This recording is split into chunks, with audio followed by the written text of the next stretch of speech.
in the Gaza Strip.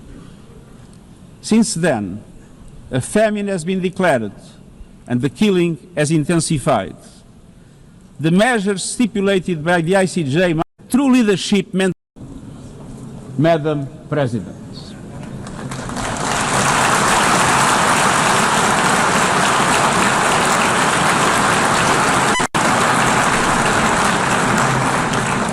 Excellencies, ladies and gentlemen, 8 years ago, in a world scorched by war, leaders made a choice: cooperation over chaos, law over lawlessness, peace over conflict. And that choice gave birth to the United Nations, not as a dream for perfection, but as a practical strategy for the survival of humanity. Many of our founders had seen firsthand the hell of the death camps and the terror of war. They knew that true leadership meant creating a system to prevent a replay of those horrors, a firewall against the flames of conflict and World War III, a forum for sovereign states to pursue dialogue and cooperation, and a concrete affirmation of an essential human truth: we are all in this together. And this General Assembly Hall is the heartbeat of that truth. It is why for decades world leaders have come to this one-of-a-kind podium. It is why you are here today. Because at its best, the United Nations is more than a meeting place. It's a moral compass, a force for peace and peacekeeping, a guardian of international law, a catalyst for sustainable development, a lifeline for people in crisis, a lighthouse for human rights, and a center that transforms your decisions, the decisions of member states, into action. 80 years on, we confront again the question our founders faced, only more urgent, more intertwined, more unforgiving. What kind of world do we choose to build together? Excellencies, we have our work cut out for us, as our ability to carry out that work is being cut from us. We have entered in an age of reckless disruption and relentless human suffering. Look around. The principles of the United Nations that you have established are under siege. Listen, the pillars of peace and progress are buckling under the weight of impunity, inequality, and indifference. Sovereign nations invaded, hunger weaponized, truth silence, rising smoke from bombed-out cities, rising anger in fractured societies, rising seas swallowing coastlines. Each one a warning, each one a question: what kind of world will we choose? A world of raw power or a world of laws? A world that is a scramble for self-interest or a world where nations come together? A world where might makes right or a world of rights for all? Excellencies, our world is becoming increasingly multipolar, and this is positive, reflecting a more diverse, dynamic global landscape. But multipolarity without effective multilateral institutions can court chaos, as Europe has learned the hard way, resulting in World War I. It was multipolar, but there was no multilateral institutions. So let's be clear. International cooperation is not naivete. It is hard-headed pragmatism. In a world where there's leap borders, isolation is an illusion. No country can stop a pandemic alone. No army can halt rising temperatures. No algorithm can rebuild trust once it is broken. These are global stress tests of our system, our solidarity, and our resolve. I'm convinced we can pass these tests, and we must. because people everywhere are demanding something better, and we owe them a system worthy of their trust and a future worthy of their dreams. And so we must make the choice, an active choice, to reaffirm the imperative of international law, to reassert the centrality of multilateralism, to reinforce justice and human rights, and to recommit to the principles that gave rise to our organization and to the promise contained in its first words, we the peoples. Excellencies, the choices we face are not part of an ideological debate. They are a matter of life and death for millions. As I scan the global landscape, we must make 5 critical choices. First, we must choose peace rooted in international law. Peace is our first obligation, yet today wars rage with a barbarity we vowed never to allow. Too often, the Charter is brandished when convenient and trampled when not. But the Charter is not optional. It is our foundation. And when the foundation cracks, everything built upon fractures. Around the world, we see countries acting as if the rules don't apply to them. We see humans treated as less than human, and we must call it out. Impunity is the mother of chaos, and it has spawned some of the most atrocious conflicts of our times. In Sudan, civilians are being slaughtered, starved, and silenced. Women and girls face unspeakable violence. There is no military solution. I urge all parties, including those in this hall, end the external support that is fueling this bloodshed. Push to protect civilians, because the Sudanese people deserve peace, dignity, and hope. In Ukraine, relentless violence continues to kill civilians, destroy civilian infrastructure, and threaten global peace and security. I commend recent diplomatic efforts by the United States and others. We must work for a full ceasefire and a just, lasting peace in accordance with the Charter, UN resolutions, and international law. In Gaza, the horrors are approaching a third monstrous year. They are the result of decisions that defy basic humanity. The scale of death and destruction are beyond any other conflict in my years as Secretary General. The International Court of Justice has issued legally binding provisional measures in the case named application of the Convention on the Prevention and Punishment of the Crime of Genocide in the Gaza Strip. Since then, a famine has been declared and the killing has intensified. The measures stipulated by the ICJ must be implemented fully and immediately.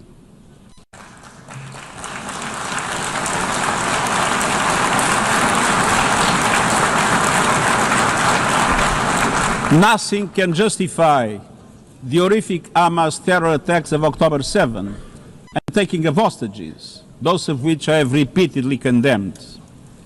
And nothing can justify the collective punishment of the Palestinian people and the systematic destruction of Gaza. We know what is needed. Permanent ceasefire now. All the hostages released now. Full humanitarian access now. And we must not relent in the only viable answer to sustainable Middle East peace, a two-state solution as so eloquently reaffirmed yesterday. We must urgently reverse dangerous trends on the ground.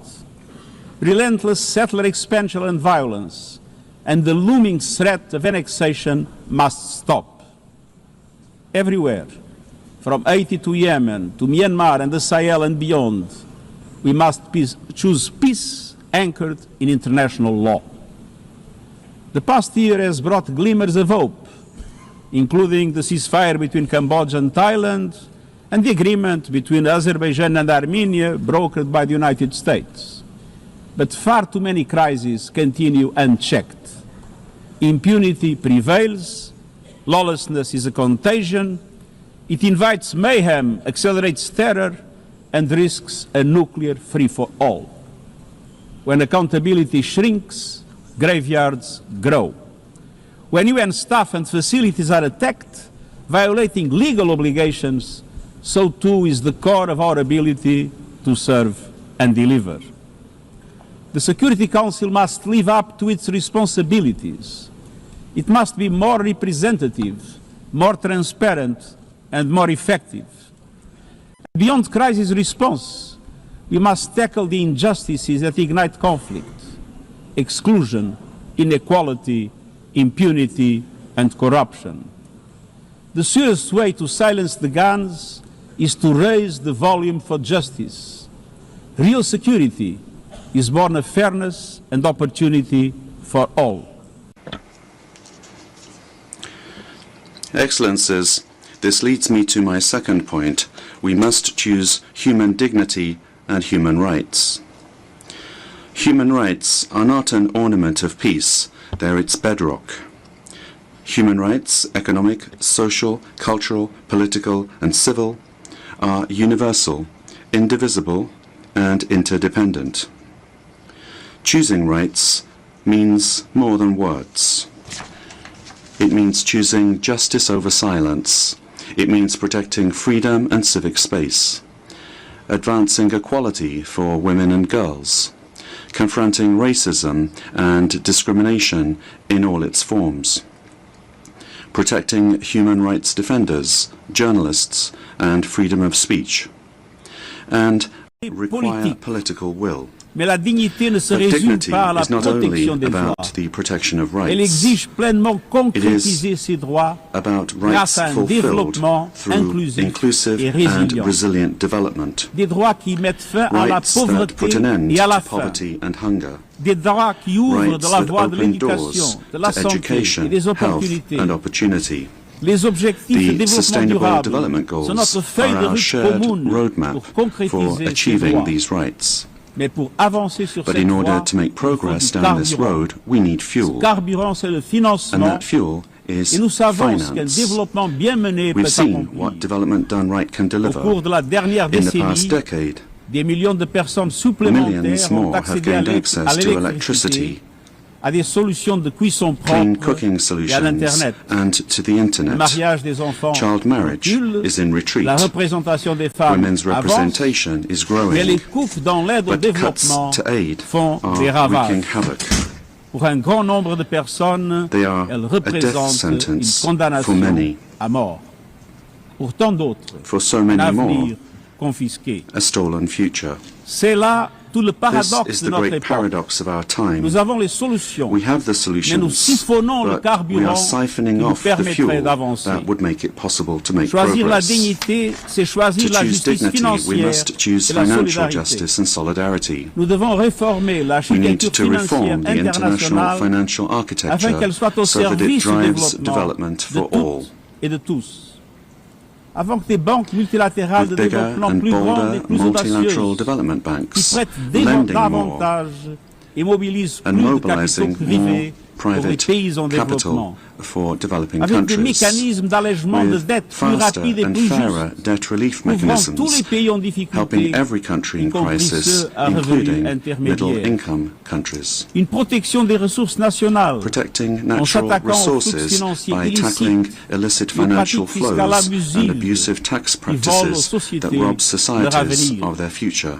Et des institutions financières And global mondiales à financial l'image du monde institutions that d'aujourd'hui, represent today's avec une world, with participation far bien plus greater forte participation des pays of en développement developing countries dans sa composition et ses décisions. in terms of their composition Alors and faisons their le choix decision making. d'une So, économie mondiale let au us service de choose a toutes global et economy tous. that works for everyone, Faisons le men choix and women. des droits Let humains us choose et de la human dignité rights and et dignity, donnons-nous les moyens d'une and transition let us juste equip pour les ourselves peuples with the et la means planète. to ensure a transition Excelências, for people and the planet. Esto nos leva a la tercera opción. Excellencies, this brings me to Debemos nos the leva a la tercera opción. Debemos elegir la justicia climática. La crisis climática se está acelerando. pero las soluciones también. El futuro de la energía limpia ya no es una promesa lejana, ya está aquí. Ningún gobierno, industria o interés especial puede detenerlo. Pero algunos lo están intentando, perjudicando a las economías, imponiendo precios más altos y desperdiciando una oportunidad histórica. Excellencies, fossil fuels are a losing bet. Last year, almost all new power capacity came from renewables, and the investment is surging. Renewables are the cheapest and fastest source of new power. They create jobs, drive growth, shield economies from volatile oil and gas markets, connect the unconnected, and can free us from the tyranny of fossil fuels. But not at today's pace. Clean energy investment remains uneven. 21st century grids and storage are not rolling out fast enough. And public subsidies, taking from taxpayer money, still flow to fossil fuels over clean energy by a factor of 9 to 1. Meanwhile, emissions, temperatures, and disasters keep rising. And those least responsible suffer the most. Science says limiting global temperature rise to 1.5 degrees by the end of this century is still possible, but the window is closing. The International Court of Justice has affirmed the legal obligation of states. We must step up action and ambition, especially through strengthened national climate plans. Tomorrow, I will welcome leaders to announce new targets. The G20, the biggest emitters, must lead, guided by common but differentiated responsibilities. But all countries must step up and do more as we head to the UN Climate Conference in Brazil. By accelerating action in energy, forests, methane and industrial decarbonization. By defining a credible roadmap to mobilize $1.3 trillion annually in climate finance by 2035 for developing countries. By supporting just transitions, by doubling finance for adaptation to at least $40 billion this year, and rapidly deploying proven tools to unlock billions more in concessional finance. And by capitalizing the Loss and Damage Fund with significant contributions. All of these requires governments, international financial institutions, philanthropies, civil society, and the private sector to work together. To provide fiscal space to developing countries and unlock new innovative sources of finance at scale, including solidarity levies on high-emitting sectors and debt swaps. We have the solutions and tools, but we must choose climate justice and climate action. First, we must choose to put technology at the service of humanity. Artificial intelligence is rewriting human existence in real time, transforming how we learn, work, communicate, and what we can trust. And the question is not how to stop it, but how to steer it for the greater good. Technology must be our servant, not our master. It must promote human rights, human dignity, and human agency.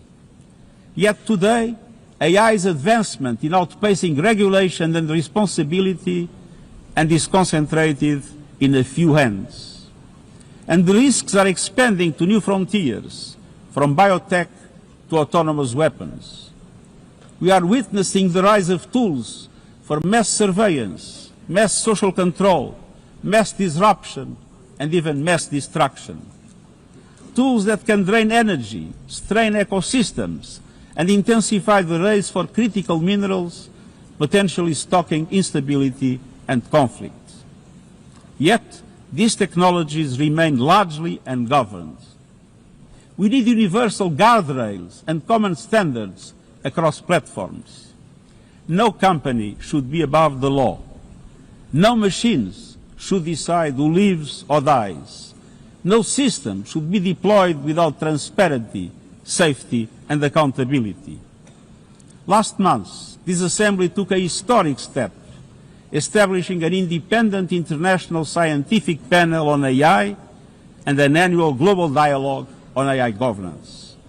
Two new pillars of a shared architecture, connecting science with policy to bring clarity and foresight, enabling innovation to flourish while advancing our values and our rights, and ensuring governments, companies and civil society can help shape common norms. We must build on these mechanisms and close the capacity gap. All countries must be able to design and develop AI, not just to consume it. I have proposed voluntary financing options to build AI computing power, data and skills in developing nations.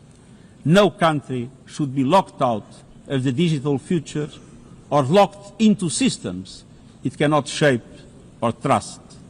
And governments must lead with vision and companies must act with responsibility. And we, the international community, must ensure that technology lifts up humanity. So let us choose cooperation over fragmentation, ethics over expediency, and transparency over opacity. Technology will not wait for us, but we can still choose what it serves. So let us choose wisely. Fifth and finally, to meet all these goals, we must choose to strengthen the United Nations for the 21st century. The forces shaking our world are also testing the foundations of the United Nations system. We are being hit by rising geopolitical tensions and divisions, chronic uncertainty, and mounting financial strain. But those who depend on the United Nations must not be made to bear the cost, especially now, when for every dollar invested to support our core work to build peace, the world spends $750 on weapons of war. This is not only unsustainable, it is indefensible. In this moment of crisis, the United Nations has never been more essential. The world needs our unique legitimacy, our convening power, our vision to unite nations, to bridge divides and confront the challenges before us. The Pact for the Future has shown your determination to build a United Nations that is stronger, more inclusive and more effective. That is the logic and the urgency of our UN80 initiative. We are moving swiftly and decisively.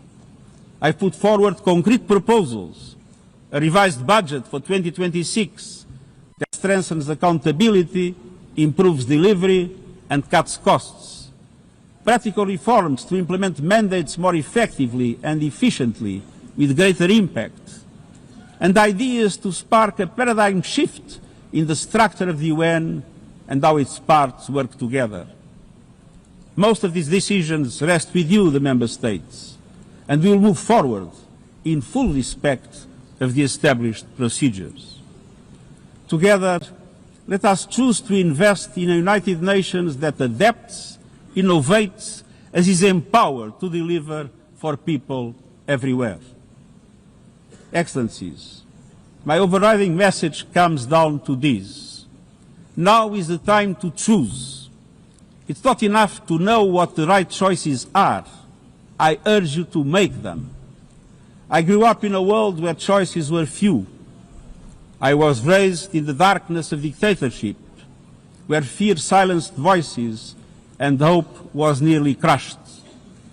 Yet, even the bleakest hours, especially then, I discovered a truth that has never left me. Power does not reside in the hands of those who dominate or divide. Real power resides from people, from our shared resolve to uphold dignity, to defend equality, to believe fiercely in our common humanity and the potential of every human being. I learned early to persevere, to speak out, to refuse to surrender, no matter the challenge, no matter the obstacle, no matter the hour. we must and we will overcome. Because in a world of many choices, there is one choice we must never make, the choice to give up. We must never give up. That is my promise to you, for peace, for dignity, for justice, for humanity, for the world we know is possible when we work as one. I will never, ever give up. Thank you.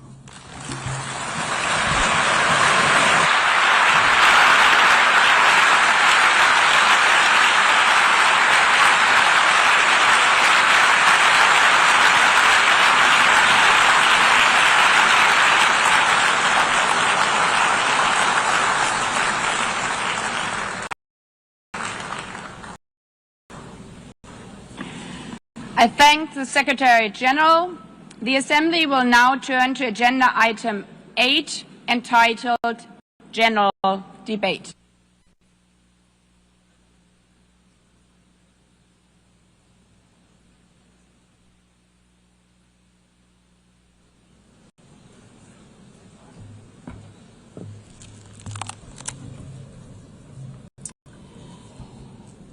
"80 years. Longer than the average human life. This anniversary of the United Nations should have been a moment of celebration. But this is not an ordinary year. Just look at the state of our world, as the Secretary General described. Thousands of orphans in Gaza are wandering around the rubble, eating sand, drinking contaminated water. 90-year-old women in Ukraine are hiding from drones, trapped in their homes instead of living their final years in peace. Children in Haiti, too afraid to walk to school, afraid they might be gunned down by gangs like their friends. And for every conflict and tragedy that seizes the headlines, there are so many more that are forgotten, lost to the news cycle. Like women in Democratic Republic of the Congo, shielding their daughters from armed groups, fearful they might be raped. And Rohingya children spending their whole childhood in tattered tents, unable to remember what their home looks like. Faced with these realities, now is not the time to celebrate, but to ask ourselves, where is the United Nations? Distinguished heads of state and government, Mr. Secretary General, Excellencies, ladies and gentlemen, people out there in the world watching us. Clearly, we have to do better. But what we should not let cynics allow to weaponize these failures, to argue that our institution is a waste of money, outdated, irrelevant. When the principles of the Charter are ignored, is it the UN that has failed? When tanks rolled into Ukraine, was it because Article 2 of the Charter is not clear enough about sovereignty and territorial integrity? When civilians, children, are killed in Gaza, is it humanitarian law at fault for failing to protect them? It's not the Charter which fails. It's not the UN as an institution which fails. The Charter, our Charter, is only as strong as member states' willingness to uphold it, and their willingness to hold to account those who violate it. Excellencies, yes, our world is in pain. Yes, we have failures. But imagine how much worse would it be without the United Nations? Would a single person be better off without it? Without UNICEF, 26 million children would not have received an education. Without the World Food Programme, nearly 125 million people would have lacked life-saving food assistance. Without the World Health Organization, over 1 billion vaccines would not have been supplied. Sometimes we could have done more, but we cannot let this dishearten us. If we stop doing the right thing, evil would prevail.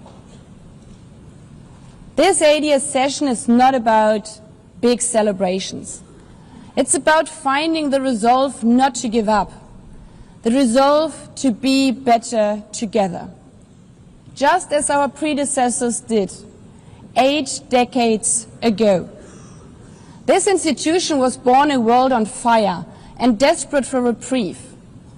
750 million, nearly a third of humanity back then, still under colonial rule. 2 world wars in a generation, 70 million dead. The horrors of the Holocaust revealed to our collective shame. This was a generation that knew almost nothing but suffering and despair. The signing of the Charter in 1945 gave hope to millions, gave us a North Star that guided our path from the ashes of war, helped guide nations from colonial rule into independent states, helped end apartheid. Across the decades, the United Nations has been a compass pointing toward peace, humanity, and justice. We have not always succeeded, but the story of this institution is not a story of easy victories. It's a story of falling and rising, of pulling ourselves and each other back up and trying harder.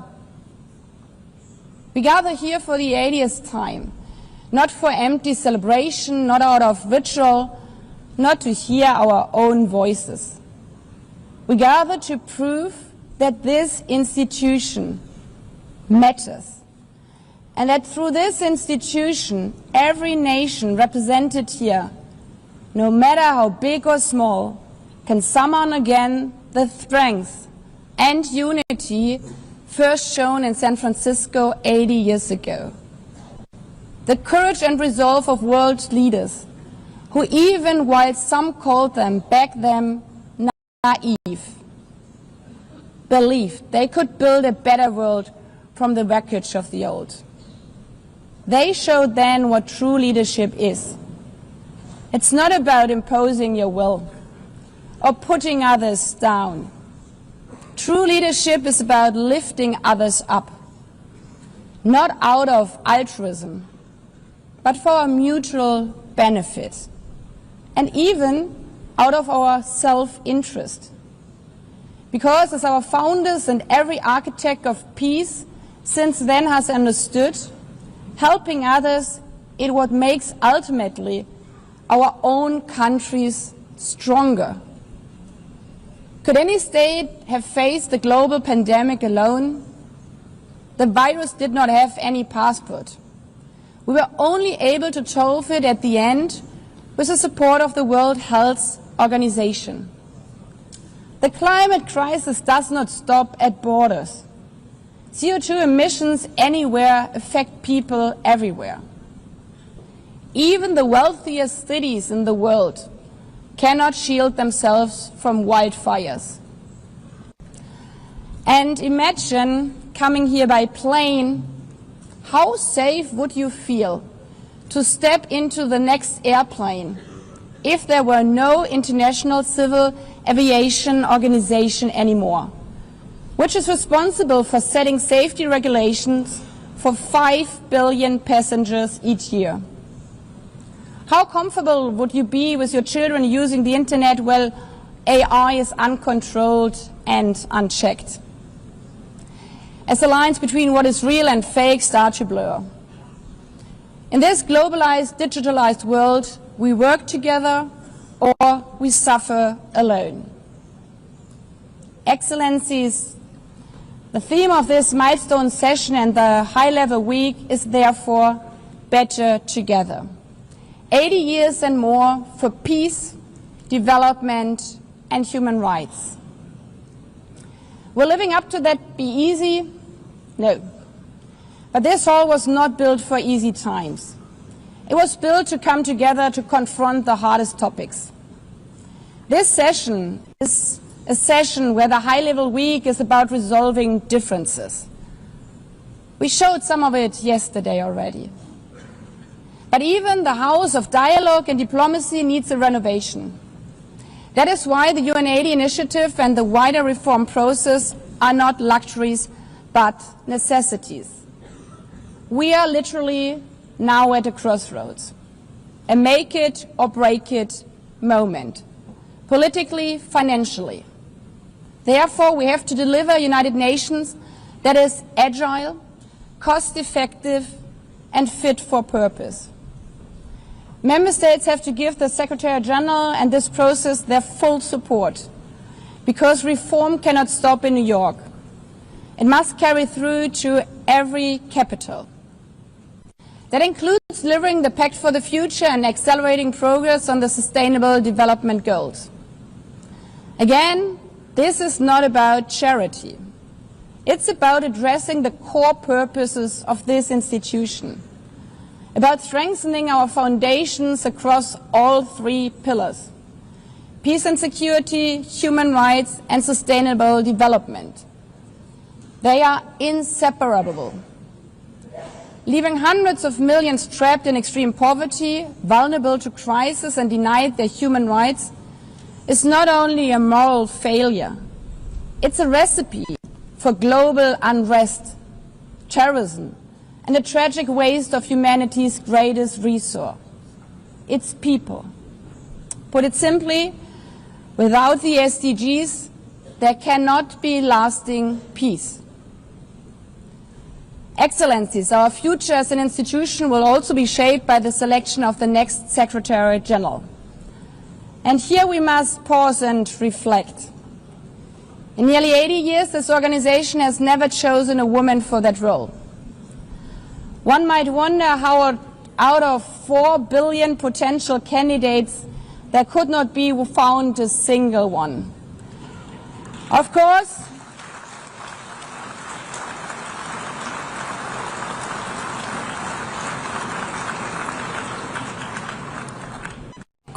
the choice rests with member states. But those of you having been there yesterday celebrating Beijing, one strong female leader after the other from all our continents. Like 80 years ago, we are standing at a crossroads.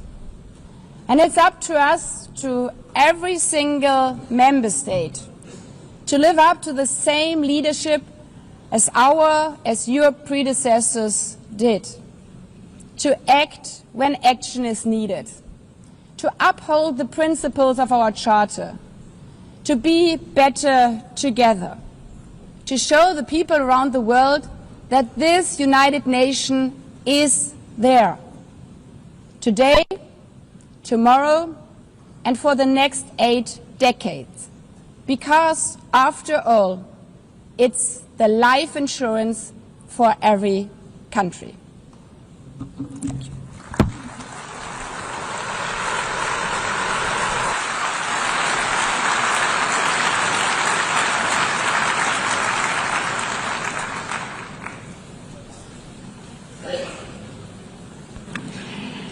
Before giving the floor to the first speaker for this morning, I would like to remind member states that the list of speakers for the general debate has been established on the agreed basis that statements should be no longer than 15 minutes to enable all the speakers to be heard at a given meeting. Within this time frame, I would like to appeal to speakers to deliver their statements at a reasonable pace so that interpretation into the other official languages may be provided properly. I would also like to draw your attention to the decision taken by the Assembly at previous sessions, namely that the practice of expressing congratulations inside the Assembly Hall after speech has been delivered is strongly discouraged. After delivering their statements from the rostrum, speakers are invited to exit the hall through room JA200, located behind the podium, before returning to their seats. May I take it that the Assembly agrees to proceed in this manner? It's so decided.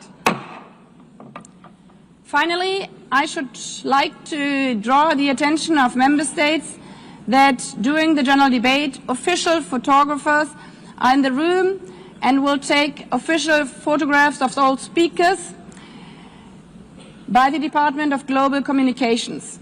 Members interested in obtaining these photographs are requested to contact the Photo Library of the United Nations.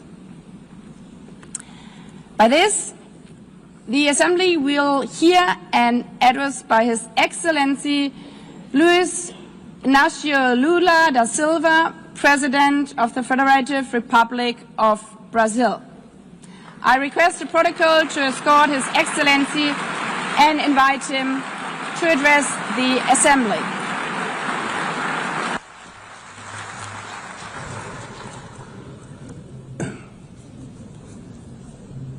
Senhora Presidente da Assembleia Geral, Ana Helena Barbuch, Senhor Secretário-Geral Antônio Guterres, caro chefe de Estado e de Governo, representante dos Estados-membros aqui reunidos. Este deveria ser um momento de celebração das Nações Unidas. Criada no fim da guerra. Here. This should be a time to celebrate the United Nations. Created at the end of the war, the UN symbolizes the highest expression of the aspiration for peace and prosperity. Today, however, the ideals that inspired its founders in San Francisco are under threat as never before in their history. Multilateralism is at a new crossroads. The organization's authority is in check. We are witnessing the consolidation of an international order marked by repeated concessions to power play. Attacks on sovereignty, arbitrary sanctions, and unilateral interventions are becoming the rule. There is a clear parallel between the multilateralism crisis and the weakening of democracy. Authoritarianism is strengthened when we fail to act in the face of arbitrary acts, when the international society falters in defending peace, sovereignty, and the rule of law. The consequences are tragic. Throughout the world, anti-democratic forces are trying to subjugate institutions and stifle freedoms. They worship violence, praise ignorance, act as physical and digital militias, and restrict the press. Even under an unprecedented attack, Brazil chose to resist and defend its democracy, regained 40 years ago by its people after 2 decades of dictatorial governments. There is no justification for unilateral and arbitrary measures against our institutions and our economy. The aggression against the independence of the judiciary branch of power is unacceptable. This interference in domestic affairs is aided by a subservient far right who is nostalgic of past hegemonies. False patriots plan and publicly promote actions against Brazil. Peace cannot be achieved with impunity. A few days ago, and for the first time in 525 years of our history, a former head of state was convicted of attacking the democratic rule of law. He was investigated, indicted, trialed, and held accountable for his actions in a meticulous process. He has the right to defend himself was secured, a prerogative that dictatorships deny to their victims. Before the eyes of the world, Brazil sent a message to all aspiring autocrats and those who support them. Our democracy, our sovereignty are non-negotiable.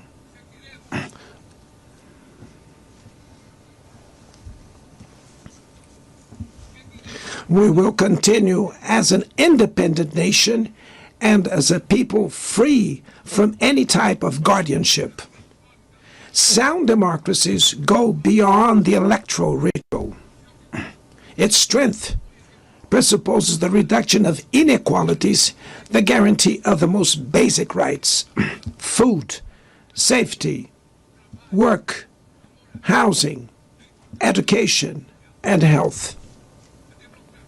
Democracy fails when women earn less than men or die at the hands of partners and family members.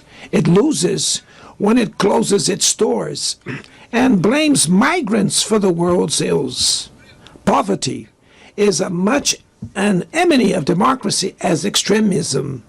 Therefore, we were proud to receive confirmation from FAO that Brazil has once again left the hunger map in this year, 2025.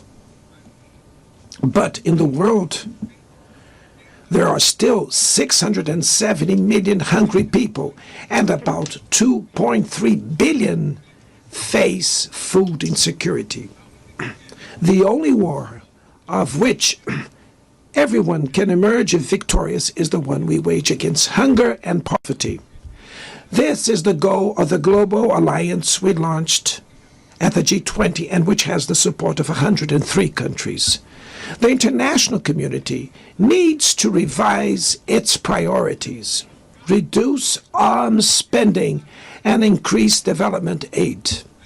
Relieve the service of the foreign debt of the poorest countries, above all African nations, and set minimum global tax standards so that the super rich pay more taxes than workers. Democracy is also measured by the ability to protect families and the childhood. Digital platforms offer possibilities for us to come together in ways we never imagined. But they have been used for sowing intolerance, misogyny, xenophobia, and misinformation. The internet cannot be a land of lawlessness. It's up to governments to protect the most vulnerable. Regulating does not mean restraining freedom of expression. It's about ensuring that what is already illegal in the real world is treated the way in the virtual environment. Attacks on regulation serve to cover up hidden interests and provide shelter for crimes such as fraud, human trafficking, pedophilia, and attacks against democracy. The Brazilian parliament was right to rush to address this issue. Last week, I proudly enacted one of the world's most advanced laws for the protection of children and adolescents in the digital environment. Also, we sent draft bills to the National Congress to foster competition in digital markets and to encourage the installation of sustainable data centers.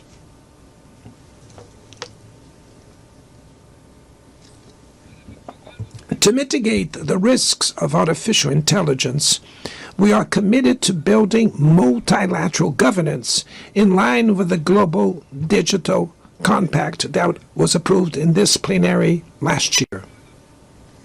Ladies and gentlemen, Your Excellencies, in Latin America and the Caribbean, we are experiencing a time of growing polarization and instability.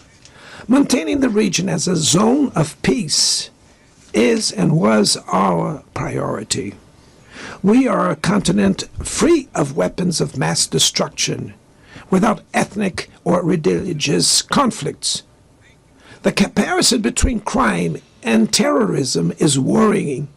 The most effective way to combat drug trafficking is to cooperate to suppress money laundering and limit arms trade. Using lethal force in situations that do not constitute armed conflict is tantamount to executing people without trial. Other parts of the planet have already witnessed interventions that cause greater damage than intended, with serious humanitarian consequences. The path to dialogue must not be closed in Venezuela. Haiti has the right to a violence-free future, and it is unacceptable that Cuba be listed as a country that sponsors terrorism. In the conflict in Ukraine,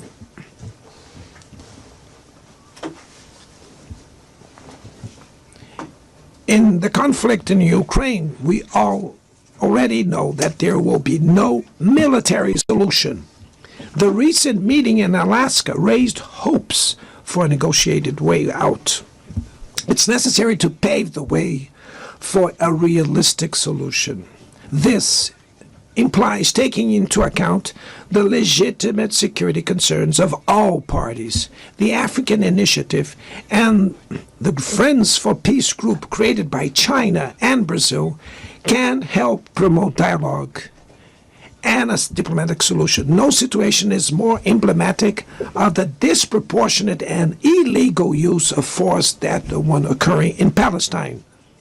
The terrorist attacks perpetrated by Hamas are indefensible from any angle, but nothing, absolutely nothing, justifies the ongoing genocide in Gaza.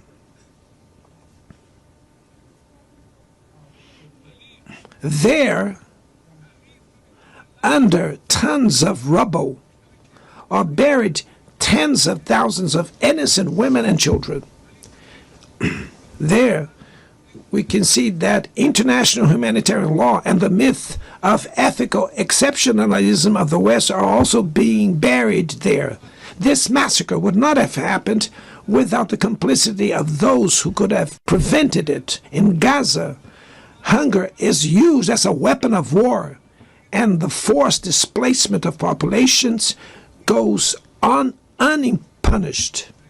I express my admirations to the Jews who, inside and outside Israel, oppose this collective punishment.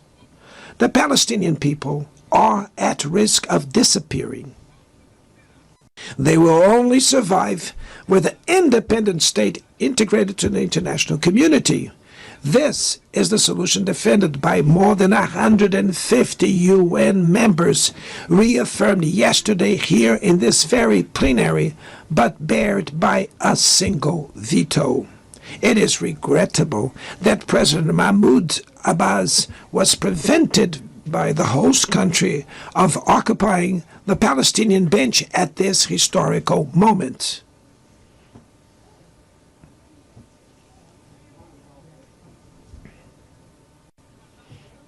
The spread of this conflict to Lebanon, Syria, Iran, Qatar is fueling an unprecedented arms build-up. Madam President, bombs and nuclear weapons will not protect us from the climate crisis. The year of 24 was the warmest already registered. COP30 in the city of Belém, Brazil, will the COP of truth. It will be the time for world leaders to prove the seriousness of their commitment to the planet. Without a complete picture of the NDCs nationally determined contributions, we were walking blindfolded towards the abyss. Brazil has committed to reducing its emissions by 59 and 67%, covering all greenhouse gases and all sectors of the economy. Developing nations face climate change while grappling with other challenges. Meanwhile, rich countries enjoy a standard of living reached at the expense of 200 years of greenhouse gas emissions, demanding greater ambition and greater access to resources and technology. It's not a matter of charity, but of justice.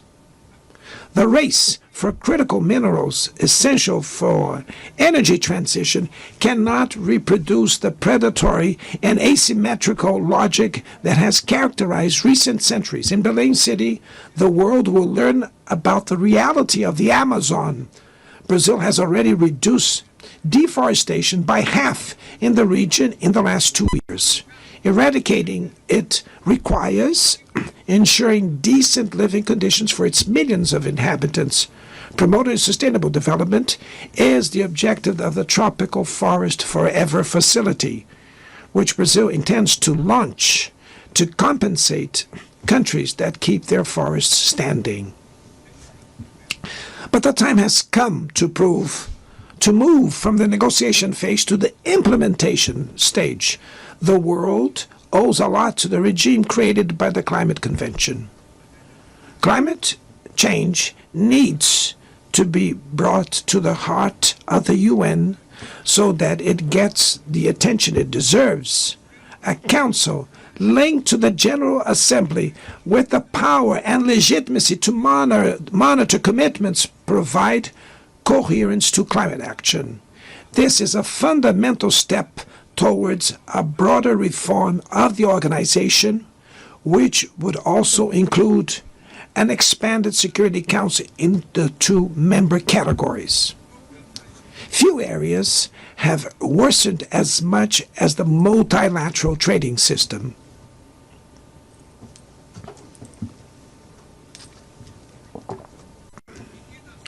Unilateral measures have rendered fundamental principles, such as the most favored nations clauses, meaningless.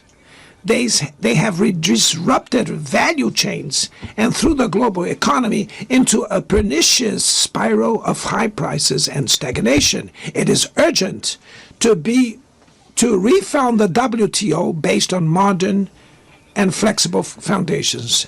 Your Excellencies, ladies and gentlemen, this year, the world lost 2 exceptional public figures.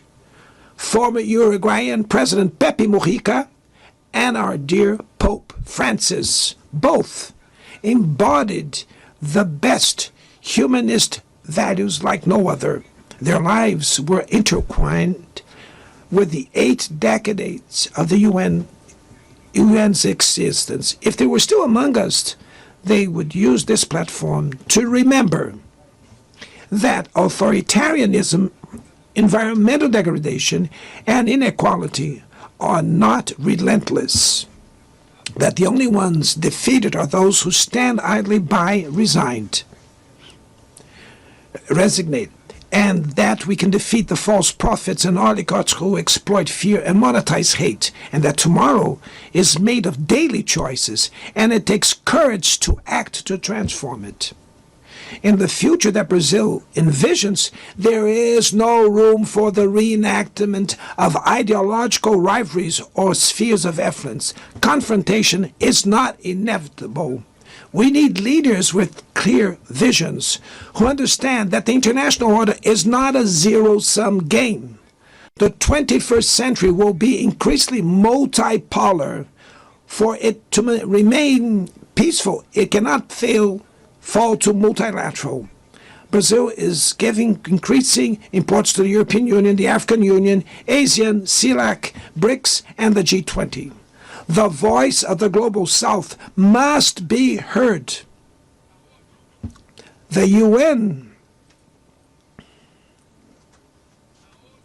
The UN has today almost 4 times more members than the 51 who were at its foundation. Our historic mission is to make it once again a barrier of hope and a promoter of equality, peace, sustainable development, diversity, and tolerance. May God bless us all. And thank you very much.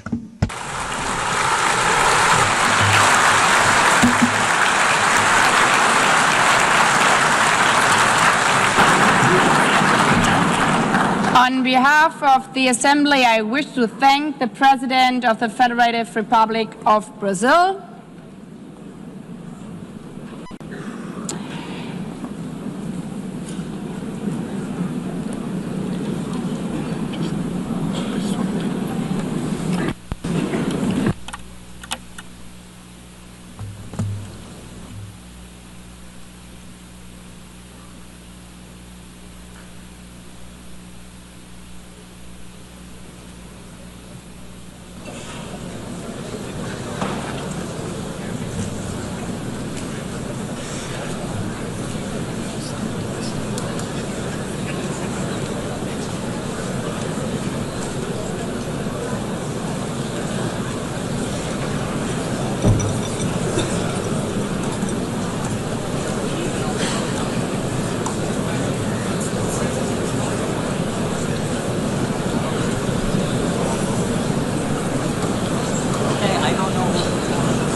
the Assembly will hear an address by His Excellency Donald Trump, President of the United States of America. I request protocol to escort His Excellency and invite him to address the Assembly.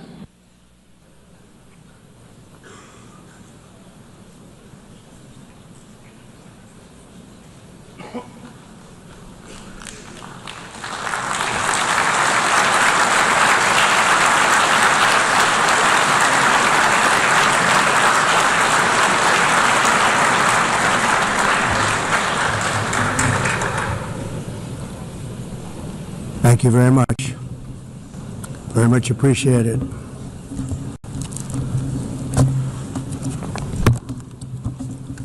And I don't mind making this speech without a teleprompter, because the teleprompter is not working. I feel very happy to be up here with you nevertheless, and that way you speak more from the heart. I can only say that whoever's operating this teleprompter is in big trouble.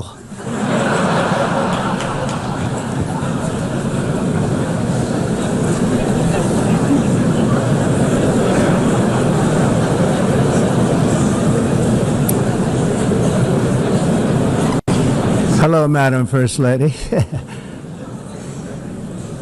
Thank you very much for being here.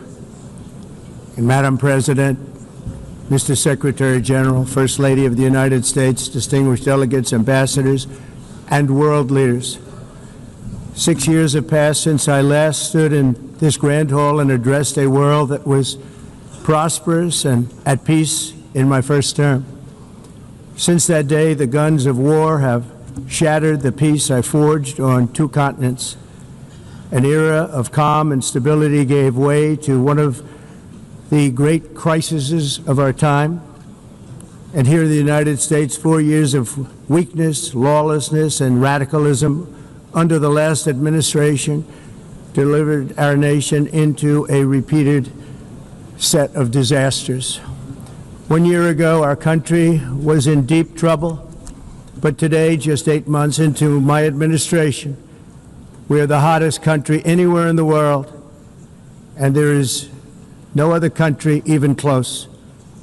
America is blessed with the strongest economy, the strongest borders, the strongest military, the strongest friendships, and the strongest spirit of any nation on the face of the earth.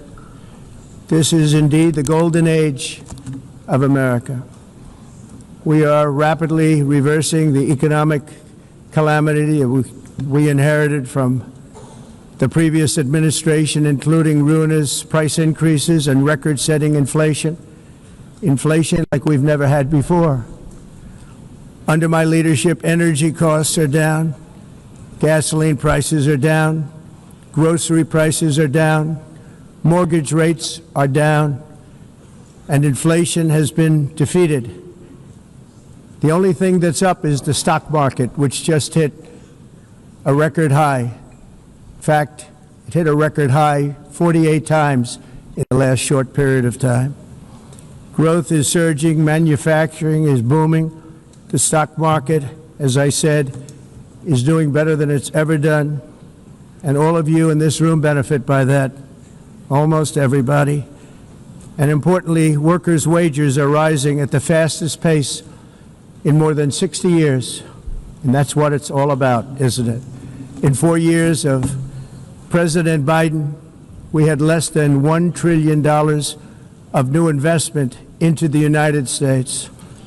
In just 8 months since I took office, we have secured commitments and money already paid for $17 trillion.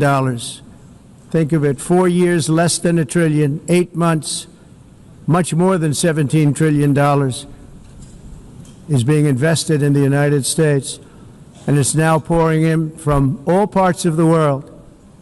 We've implemented the largest tax cuts in American history and the largest regulation cuts in American history, making this once and again the best country on earth to do business. And many of the people in this room are investing in America, and it's turned out to be an awfully good investment during this 8-month period. In my first term, I built the greatest economy in the history of the world. We had the best economy ever, history of the world. And I'm doing the same thing again, but this time it's actually much bigger and even better. The numbers far surpass my record-setting first term. On our southern border, we have successfully repelled a colossal invasion. And for the last 4 months, and that's 4 months in a row, the number of illegal aliens admitted and entering our country has been 0.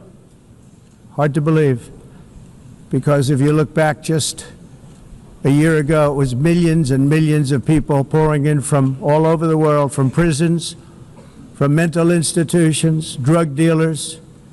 All over the world they came. They just poured into our country with the ridiculous open border policy of the Biden administration.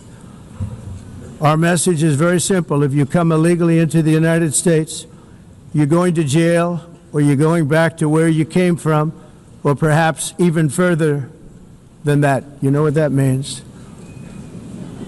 I want to thank the country of El Salvador for the successful and professional job they've done in receiving and jailing so many criminals that entered our country. And it was under the previous administration that the number became record-setting, and they're all being taken out. You have no choice. And other countries have no choice, because other countries are in the exact same situation with immigration. It's destroying your country, and you have to do something about it. On the world stage, America is respected again like it has never been respected before. You think about 2 years ago, 3 years ago, 4 years ago, or 1 year ago, we were a laughingstock all over the world. At the NATO summit in June, virtually all NATO members formally committed to increase defense spending, at my request, from 2% to 5% of GDP, making our alliance far stronger and more powerful than it was ever before. In May, I traveled to the Middle East to visit my friends and rebuild our partnerships in the Gulf and those valued relationships with Saudi Arabia, Qatar, and the UAE, and other countries are now, I believe, closer than ever before. My administration has negotiated one historic trade deal after another, including with the United Kingdom, the European Union, Japan, South Korea, Vietnam, Indonesia, the Philippines, Malaysia, and many, many others. Likewise, in a period of just 7 months, I have ended 7 unendable wars. They said they were unendable. You're never going to get them solved. Some were going for 31 years, 2 of them, 31, think of it, 31 years. One was 36 years.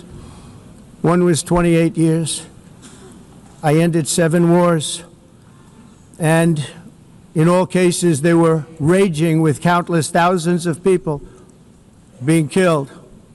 This includes Cambodia and Thailand, Kosovo and Serbia, the Congo and Rwanda, a vicious, violent war that was, Pakistan and India, Israel and Iran, Egypt and Ethiopia, and Armenia and Azerbaijan. It included all of them. No president or prime minister, and for that matter, no other country has ever done anything close to that. And I did it in just 7 months. It's never happened before. There's never been anything like that. I'm very honored to have done it. It's too bad that I had to do these things instead of the United Nations doing them. And sadly, in all cases, the United Nations did not even try to help in any of them. I ended 7 wars, dealt with the leaders of each and every one of these countries, and never even received a phone call from the United Nations offering to help in finalizing the deal. All I got from the United Nations was an escalator that on the way up stopped right in the middle. If the First Lady wasn't in great shape, she would have fallen. But she's in great shape. We're both in good shape. We both stood. And then a teleprompter that didn't work. These are the 2 things I got from the United Nations, a bad escalator and a bad teleprompter. Thank you very much. And by the way, it's working now. It just went on. Thank you. I think I should just do it the other way. It's easier. Thank you very much.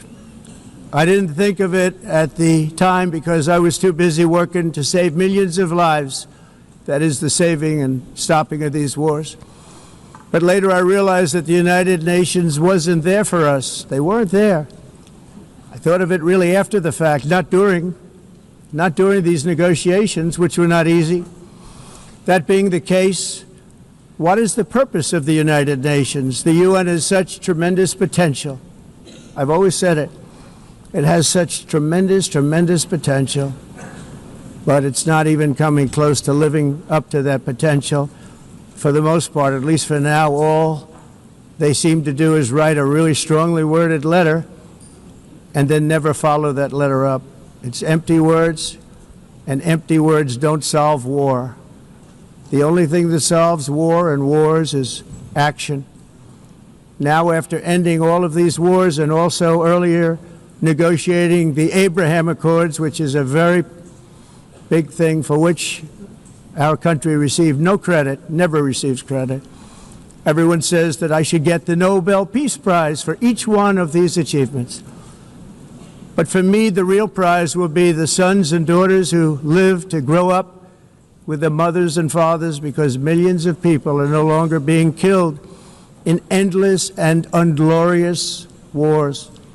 What I care about is not winning prizes, it's saving lives. We saved millions and millions of lives with the 7 wars. And we have others that we're working on, and you know that.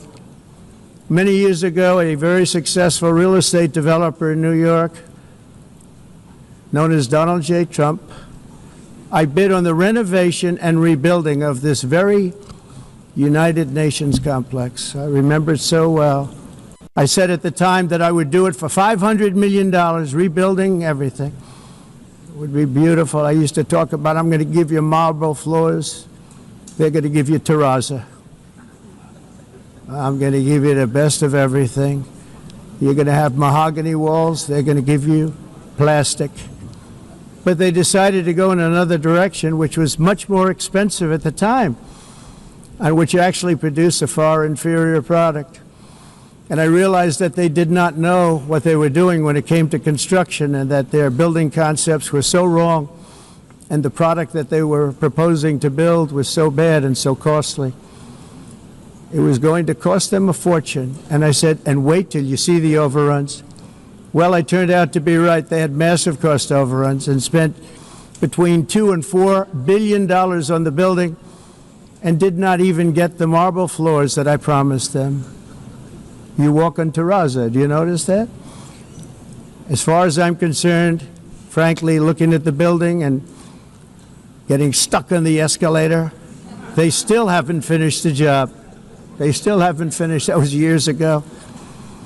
The project was so corrupt that Congress actually asked me to testify before them on the tremendous waste of money, because it turned out that they had no idea what it was, but they knew it was anywhere between $2 and $4 billion as opposed to $500 million with a guarantee. But they had no idea, and I said it cost much more than $5 billion. Unfortunately, many things in the United Nations are happening just like that, but on an even much bigger scale, much, much bigger. Very sad to see. Whether the UN can manage to play a productive role, I've come here today to offer the hand of American leadership and friendship to any nation in this assembly that is willing to join us in forging a safer, more prosperous world. And it's a world that we'll be much happier with. A dramatically better future is within our reach. But to get there, we must reject the failed approaches of the past and work together to confront some of the greatest threats in history. There is no more serious danger to our planet today than the most powerful and destructive weapons ever devised by man, of which the United States, as you know, has many. Just as I did in my first term, I've made containing these threats a top priority, starting with the nation of Iran. My position is very simple. The world's #1 sponsor of terror can never be allowed to possess the most dangerous weapon. That's why, shortly after taking office, I sent the so-called Supreme Leader a letter making a generous offer. I extended a pledge of full cooperation in exchange for a suspension of Iran's nuclear program. The regime's answer was to continue their constant threats to their neighbors and U.S. interests throughout the region and some great countries that are right nearby. Today, many of Iran's former military commanders, in fact, I can say almost all of them, are no longer with us. They're dead. And 3 months ago, in Operation Midnight Hammer, 7 American B-2 bombers dropped the 14 30,000-pound each bombs on Iran's key nuclear facilities, totally obliterating everything. No other country on earth could have done what we did. No other country has the equipment to do what we did.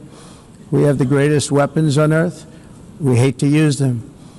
But we did something that for 22 years people wanted to do.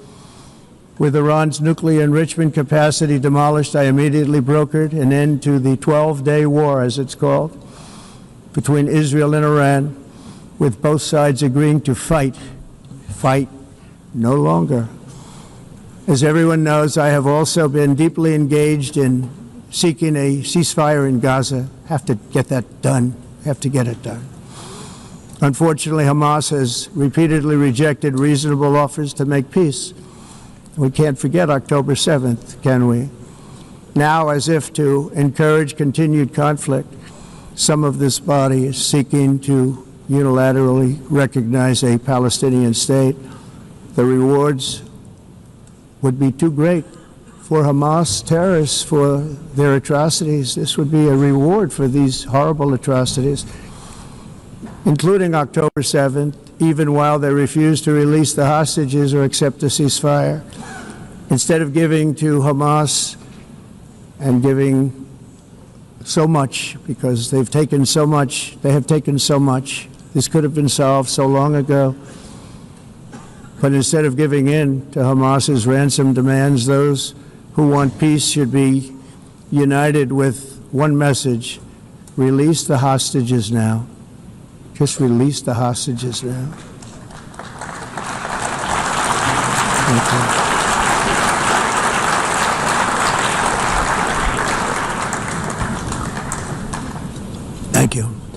as we have got to come together, and we will come together, got to get it done. We have to stop the war in Gaza immediately. We have to stop it. We have to get it done. We have to negotiate, immediately have to negotiate peace. We got to get the hostages back. We want all 20 back. We don't want 2 and 4. As you know, I got, along with Steve Witkoff and others that helped us, Marco Rubio, we got most of them back. We were involved in all of them. But I always said the last 20 are going to be the hardest, and that's exactly what happened. We have to get them back now. We don't want to get back 2, and then another 2, and then 1, and then 3. Have this process. No, we want them all back, and we want the actually 38 dead bodies back too. Those parents came to me and they want them back, and they want them back very quickly and very badly, as though they were alive. They want them. They want them every bit as much as if their son or daughter were alive. I've also been working relentlessly, stopping the killing in Ukraine. I thought that would be, of the 7 wars that I stopped, I thought that would be the easiest because of my relationship with President Putin, which had always been a good one. I thought that was going to be the easiest one. But you know, in war, you never know what's going to happen. There are always lots of surprises, both good and bad. Everyone thought Russia would win this war in 3 days, but it didn't work out that way. It was supposed to be just a quick little skirmish. It's not making Russia look good. It's making them look bad. No matter what happens from here on out, this was something that should have taken a matter of days, certainly less than a week, and they've been fighting for 3.5 years and killing anywhere from 5,000 to 7,000 young soldiers, mostly soldiers, on both sides, every single week, from 5,000 to 7,000 dead young people, and some in cities, much smaller numbers, where rockets are shot, where drones are dropped. This war would never have started if I were president. This was a war that should have never happened. It shows you what leadership is, what bad leadership can do to a country. Look what happened to the United States, and look where we are right now in just a short period of time. The only question now is how many more lives will be needlessly lost on both sides. China and India are the primary funders of the ongoing war by continuing to purchase Russian oil. But inexcusably, even NATO countries have not cut off much Russian energy and Russian energy products, which, as you know, I found out about 2 weeks ago, and I wasn't happy. Think of it. They're funding the war against themselves. Who the hell ever heard of that one? In the event that Russia is not ready to make a deal to end the war, then the United States is fully prepared to impose a very strong round of powerful tariffs, which would stop the bloodshed, I believe, very quickly. But for those tariffs to be effective, European nations, all of you are gathered here right now, would have to join us in adopting the exact same measures. I mean, you're much closer to this. We have an ocean in between. You're right there. And Europe has to step it up. They can't be doing what they're doing. They're buying oil and gas from Russia while they're fighting Russia. It's embarrassing to them, and it was very embarrassing to them when I found out about it, I can tell you that. They have to immediately cease all energy purchases from Russia. Otherwise, we're all wasting a lot of time. So I'm ready to discuss this. We're going to discuss it today with the European nations, all gathered here. I'm sure they're thrilled to hear me speak about it, but that's the way it is. I like to speak my mind and speak the truth. As we seek to reduce the threat of dangerous weapons today, I'm also calling on every nation to join us in ending the development of biological weapons once and for all. And biological is terrible, and nuclear is even beyond, and we include nuclear in that. We want to have a cessation of the development of nuclear weapons. We know, and I get to view it all the time. Sir, would you like to see? And I look at weapons that are so powerful that we just can't ever use them.